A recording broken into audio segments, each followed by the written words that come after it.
"Whatever you do," she said, lifting a box of books like it weighed nothing, "don't open the blue one."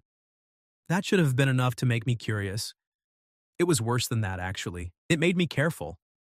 Her name was Mara, and for 8 years she had been the safest person in my life, and the one question I was most committed to never asking out loud. So when she said, "Don't open the blue one," I didn't joke. I didn't pry. I just nodded and carried the heavier box down the hallway like a man with boundaries and no imagination. This was new for me. Usually Mara and I were the opposite of careful. We met because she laughed at my umbrella, not me. The umbrella. It was freshman year, raining hard enough to flatten the campus, and I was fighting with one of those cheap collapsible umbrellas that turn inside out the second the wind notices them. Mara was standing under the awning of the library, dry as a saint, watching me lose with obvious interest. Then she said, "That thing has given up on you." I told her I admired her compassion. She stepped beside me under the umbrella anyway, took one look at how badly it was bent, and said, "If this kills us, I want it noted I never respected your equipment."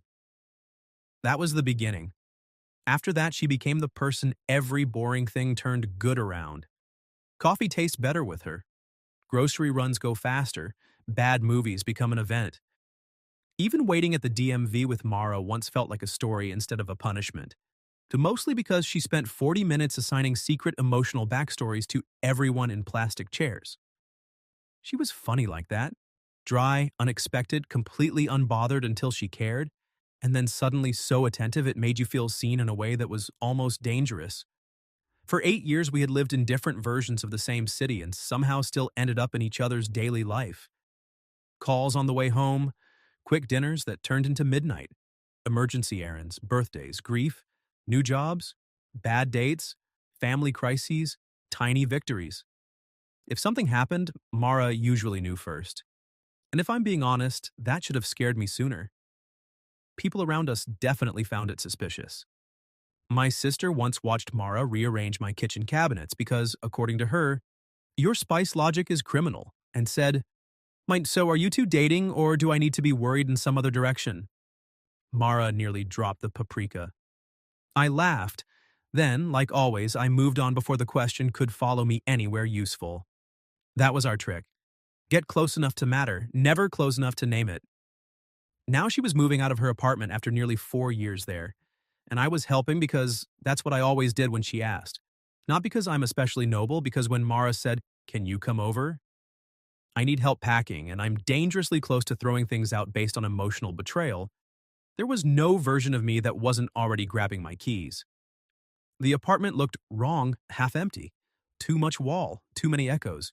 Her framed prints stacked by the door, books in towers.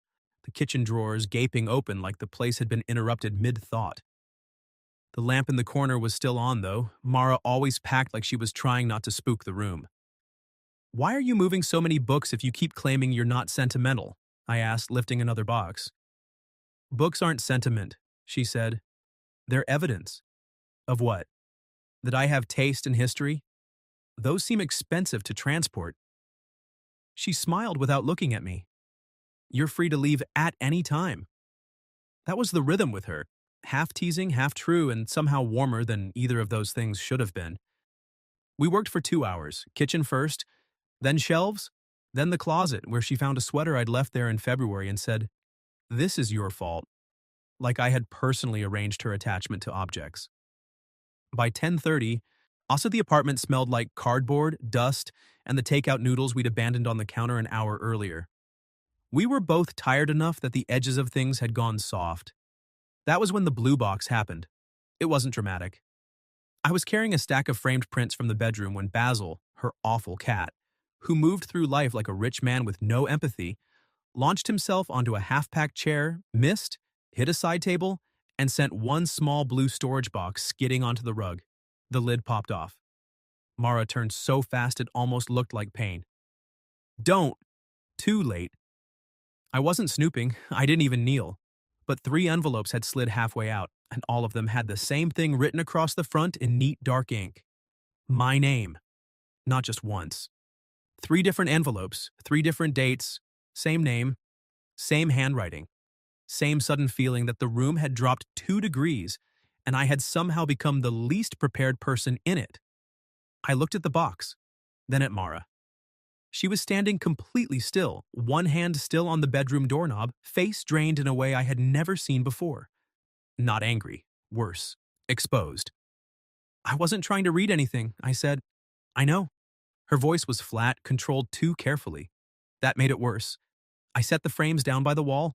Why is my name on Eli? That was all she said. Just my name. But it landed like a warning. I should have backed off, I know that. But 8 years is a long time to spend not asking the right question. And there was something about seeing my own name on those envelopes that made every skipped question in my life feel suddenly expensive. Mara, I said quietly, what is that? She looked at the box, then at me, then away, like she was actually considering whether she could still lie and have either of us survive it. When she finally spoke, her voice had gone softer. Not weak, just tired of hiding. Those are letters, she said. I can see that. Yes, she said. That's the problem. I waited. She folded her arms, unfolded them, then gave a short, helpless laugh that sounded nothing like her usual one. I wrote the first one after our first winter here, she said. Then another after your sister's wedding. Then one the night you called me from that rooftop in Brooklyn because you said the skyline looked unreasonably lonely, and I knew you only say things like that when you're trying not to fall apart. My heartbeat had stopped being useful. Mara, she looked at me then, really looked at me, and in whatever she saw on my face made her eyes shine in a way I was not ready for. I never sent them, she said. Any of them. How many are there? That got another one of those small, helpless laughs. 8, she said. The room went completely still, because now I understood what she meant. Not the box, not the letters, the number. 8 years, 8 chances, 8 versions of whatever truth she had been dragging behind her every time we laughed something off and moved on. I don't know what showed on my face then, but it changed hers instantly. Her mouth tightened. Her shoulders did too. Like she had already decided she'd said too much and was bracing for me to make the rest unbearable. Then she said the one thing I genuinely wasn't ready to hear. I wrote one every time I almost told you I was in love with you. The cat chose that moment to jump back onto the chair and knock a roll of packing tape onto the floor. It hit the rug between us with a dull bounce, and somehow that stupid sound made everything feel even more real. 8 years, 8 letters. 8 separate times Mara had almost said the one thing I had apparently spent the same 8 years carefully not asking. I looked at the blue box, then back at her. You wrote one every time, I said. Mara nodded once. Not dramatic, not teary, just tired in that stripped-down way people get when the truth has finally outrun their ability to manage it. I never meant for you to find them like this. That's not what I'm stuck on. What are you stuck on? I let out a breath I hadn't realized I was holding. The fact that I can remember every date you just named. That caught her off guard. I saw it. She blinked, frowned slightly, then asked, What does that mean? It means I remember the first winter here because that was the night we carried your bookshelf up 3 flights of stairs, ordered bad Thai food, and you fell asleep on the floor before we ever unpacked the dishes. I looked at her. I remember my sister's wedding because you danced with my niece for 40 minutes and somehow still spent most of the night next to me. I swallowed once. And I remember the rooftop in Brooklyn because I called you instead of anybody else when I felt like my life was coming apart. The room had gone impossibly quiet. Mara stood there, in the middle of half-packed boxes and lamplight, looking at me like she didn't know if what she was hearing was saving her or making it worse. Then she asked almost offensively, So? That was very Mara. Cornered, exposed, and still somehow finding enough steel to demand clarity instead of comfort. I stepped closer. So I'm stuck on the fact that I almost told you things on those nights too. That landed, hard. Her whole expression changed. Hope first, then fear right behind it. Don't, she said quietly. I frowned. Don't what? Don't say something kind just because you found the letters. That one irritated me more than it should have, not at her. At the thought that she had loved me for 8 years and still expected mercy instead of honesty. Mara. I moved around the box and stopped in front of her. Do I look kind right now? That got the faintest, most startled, almost laugh. No, she admitted. You look overwhelmed. Good, because I am. I rubbed a hand over the back of my neck. Not because the idea of you loving me feels impossible, because it doesn't. And that is the problem. She didn't move. Neither did I. The apartment felt smaller than it had an hour earlier. Less like a place being packed up and more like a room that had finally run out of hiding places. I've spent years pretending there was no point in asking certain questions, I said.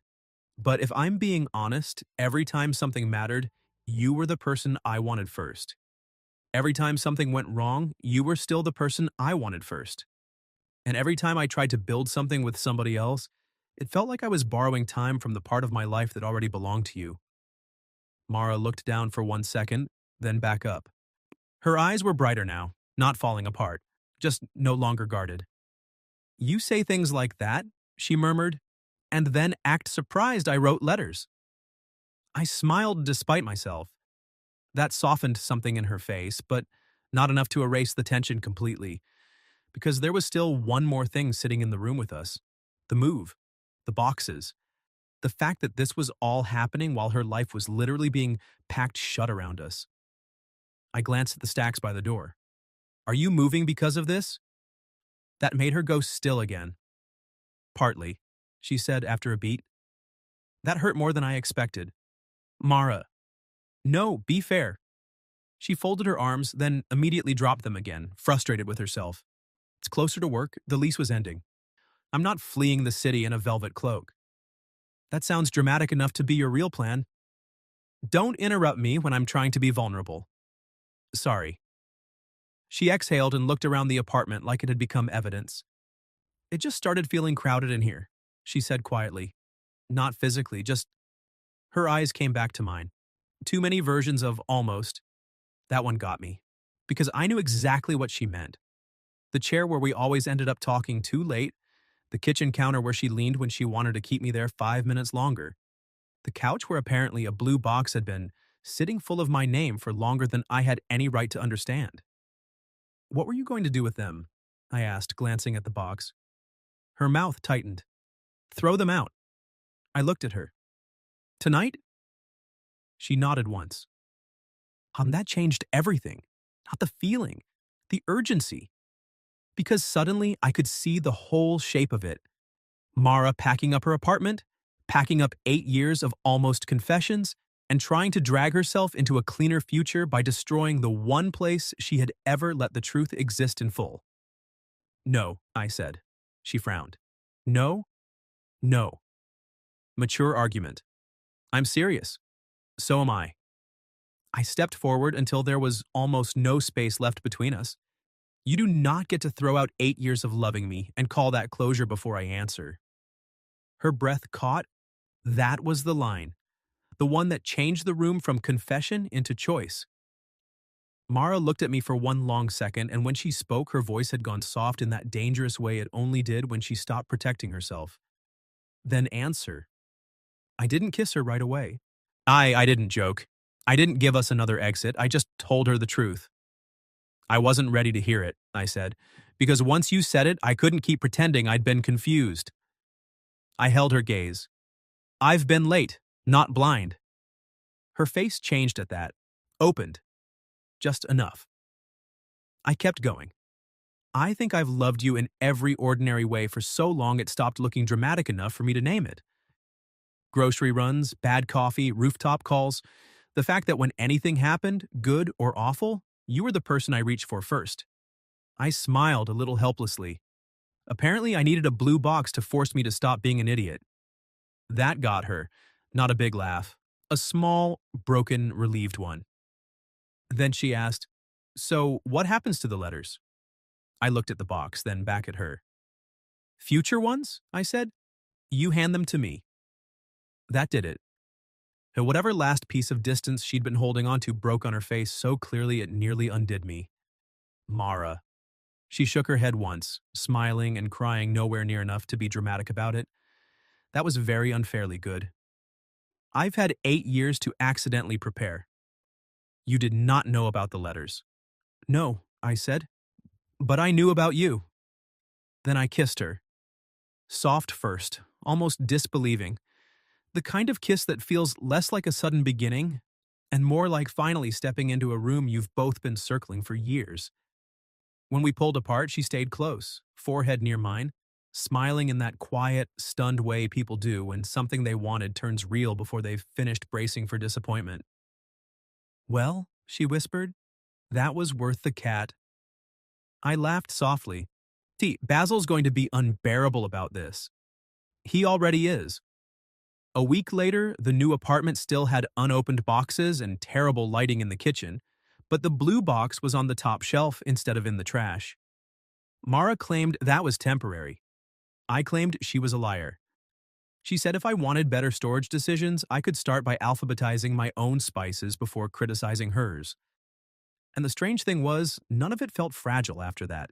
Not rushed, not awkward, not like we had broken something good by naming it.